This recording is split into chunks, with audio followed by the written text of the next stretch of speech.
We often tend to believe that trauma is always related to intense events, such as arguments, conflicts, or even some kind of obvious harm.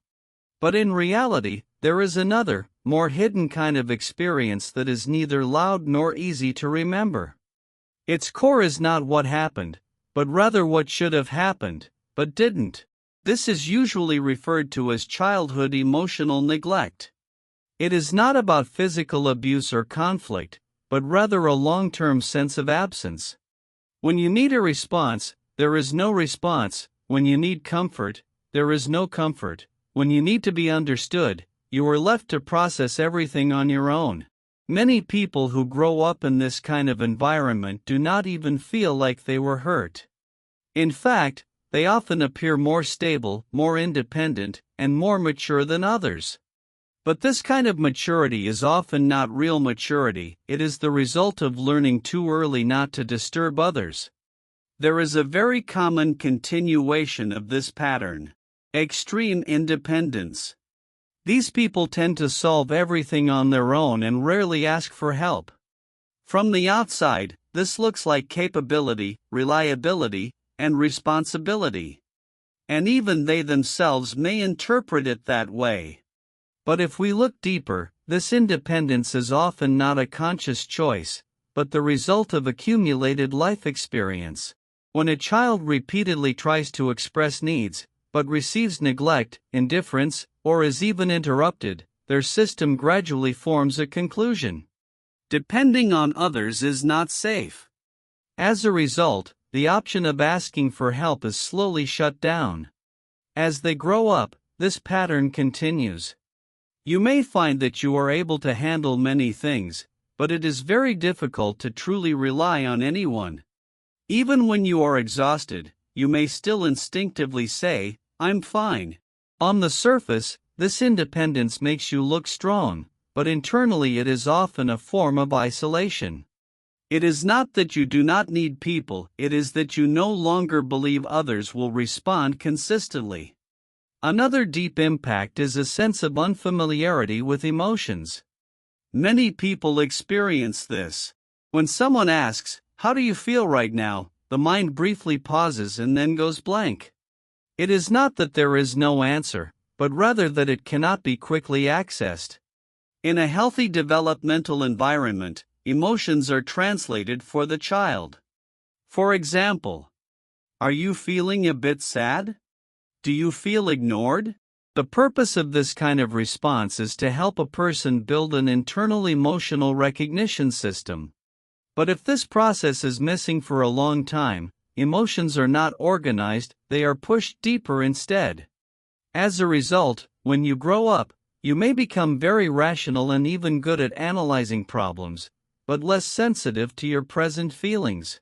You may only realize you are exhausted, anxious, or uncomfortable when your body starts reacting. Emotions are no longer immediate experiences, but delayed signals.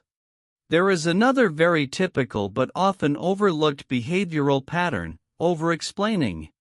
For example, being a few minutes late leads to explaining the route. Making a decision comes with explanations. Even when no one asks, background details are still provided. The essence of this behavior is not communication, but a preventive mechanism. It hides a belief. If I don't explain clearly, I may be misunderstood. And even deeper, if I am misunderstood, I may be rejected or invalidated. So you begin to build reasonability for your actions. You are not expressing, you are defending in advance. Over time, this becomes an automatic system. Even in safe environments, you may still instinctively explain yourself. Along with this behavior comes frequent apologizing. Many people say sorry even when they have done nothing wrong. For example, "Sorry to bother you. Sorry for asking this question. Sorry for taking your time." On the surface, this is politeness, but psychologically it is often a way of reducing one's presence.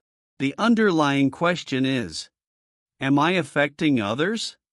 If a person grows up in an environment where their needs are often ignored, interrupted, or not taken seriously, they may develop an internal belief.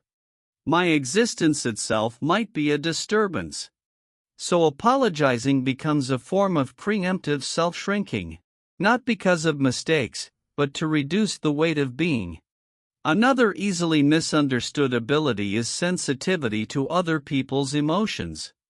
These individuals can often quickly detect changes in atmosphere.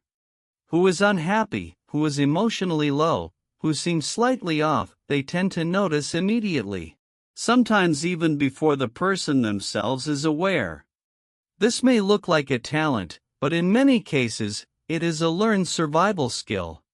If a child grows up needing to monitor adults' emotional states to determine whether the environment is safe, they must become highly sensitive. They constantly scan. Is it safe now? Is this person angry? Will what I say cause a problem? After a long time, this scanning system becomes internalized. Even when life is no longer unsafe, the system still runs automatically. You begin to adjust yourself unconsciously. Your tone, your expression, even your emotional state. You become very good at adapting to others, but gradually lose awareness of your own internal state. Another key pattern is the binding of usefulness equals value. If a child's emotional needs are not consistently met, but their actions occasionally receive recognition, they may form an internal logic. I am only important when I am useful. As adults, this can manifest as difficulty resting, constant activity, inability to relax, anxiety during idle time. On the surface, it looks like diligence and productivity, but internally it is sustained tension. Because stopping triggers a hidden question. If I am not doing anything, am I still worth keeping? Thus, existence alone is no longer enough, it must be continuously proven through performance.